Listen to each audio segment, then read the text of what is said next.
अस्सलामु अलैकुम वरहमतुल्लाहि वबरकातुहू। फ़ातिहा के ताल्लुक़ से चंद बातें आपको बता रहा हूँ, क्योंकि लोग बड़ी कशमकश में रहते हैं। बिलखुसूस जुमेरात का दिन जो आता है, शाम का जब वक्त होता है, तो लोग अपने घरों में तलाश करके लाते हैं कि कोई बुज़ुर्ग मिल जाए या इमाम साहब मिल जाएं या कोई पढ़ा लिखा इंसान मिल जाए और आकर के हमारे घर में फ़ातिहा दे।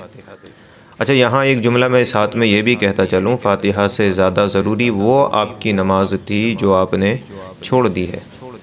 यानी मगरिब की नमाज़ की आपको कोई परवाह नहीं थी, फ़ातिहा की बहुत ज़्यादा परवाह थी।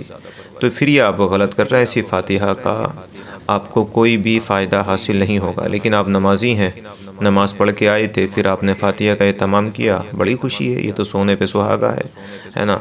तो याद रखें, फ़ातिहा के लिए कहीं भी भागा दौड़ी ना किया करें, किसी को तलाश ना किया करें, इतना परेशान होने की ज़रूरत नहीं है। फ़ातिहा कोई पहाड़ नहीं है जो आपको पढ़ने में, समझने में बड़ी दिक्कतों का सामना करना पड़ता हो। बहुत आसान तरीक़ा है। फ़ातिहा देने का जब इरादा हो, मुसल्ला बिछाइए, घर के अंदर पानी हो, पानी रख लीजिए, तबर्रुक जो भी हो, खाना हो या किसी होटल से जा कर के आप तबर्रुक लाए हैं फ़ातिहा के लिए ख़ास करके, वो रख लीजिए और बैठ जाइए। नमाज भी आप पढ़ते हैं तो नमाज में ज़ाहिर सी बात है अऊज़ु बिस्मिल्लाह भी पढ़ी जाती है। नमाज में ज़ाहिर सी बात है दुरूद पाक भी पढ़ा जाता है।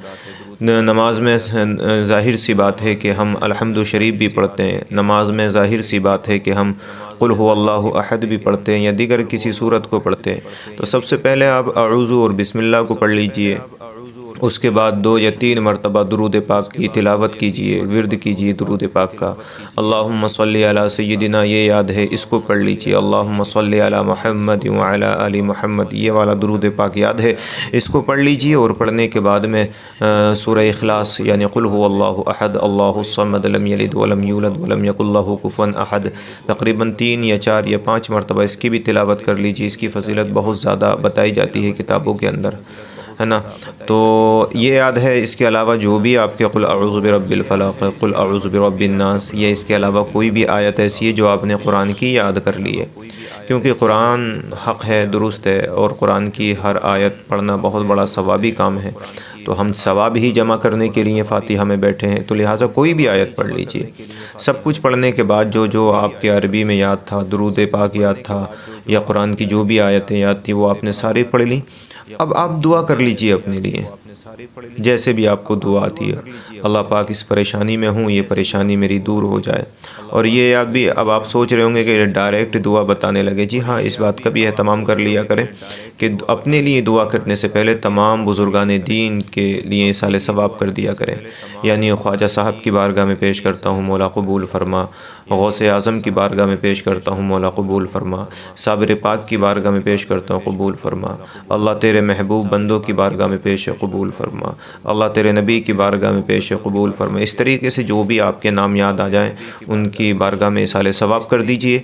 उसके बाद अपने हक़ में दुआ कर लीजिए, अल्लाह पाक मुझे ये परेशानी है, इस परेशानी को दूर फरमा दे। अल्लाह पाक मुझे ये बीमारी है, इस बीमारी से निजात अता फरमा दे। अल्लाह पाक घर के अंदर रिश्ते को लेकर के बड़ी मुशक्क़तें उठानी पड़ रही हैं, बहुत भागना पड़ रहा है, अल्लाह पाक रिश्ते में आसानी पैदा फरमा दे। अल्लाह वालिदैन की मोहब्बत हमारे दिलों में पैदा फरमा दे। किसी मरहूमीन के नाम से, यानी किसी मरहूमा या मरहूम के नाम से आपने फ़ातिहा रखी है, तो आप जो है जनाब वाला उनका नाम ले लीजिए कि परवरदिगार आलम, वो जो दुनिया से जा चुकी हैं, उनकी बख्शिश व मग़फ़िरत फरमा, उन्हें जन्नत में आला मक़ाम अता फरमा।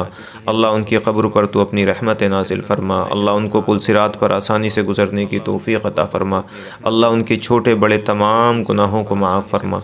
इस तरीक़े से अपने बच्चों के लिए, अपने वालिदैन के लिए, अपने ख़ानदान के लिए, अपने अज़ीज़ व अक़रबा के लिए, ख़ास करके अपने लिए, अपनी बीवी के लिए, सभी के लिए आप दुआ कर लीजिए। इंशाअल्लाह बिहम्दि ताला अगर इस तरीके से दुआ करेंगे तो वो मज़ा जो किसी को तलाश करके लाते उस दुआ में नहीं आता, जो मज़ा आप अगर ख़ुद अपने रब से मांगे अपने लिए, उसमें आएगा।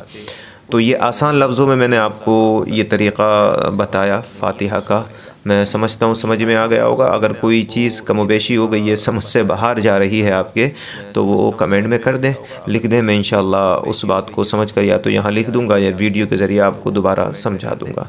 तो इस वीडियो का इख्तिताम कर रहा हूँ। कल फिर किसी मसले को लेकर आपके सामने वीडियो हाजिर करूँगा। तब तक के लिए अपने भाई को इजाज़त दें। अस्सलामु अलैकुम व रहमतुल्लाह।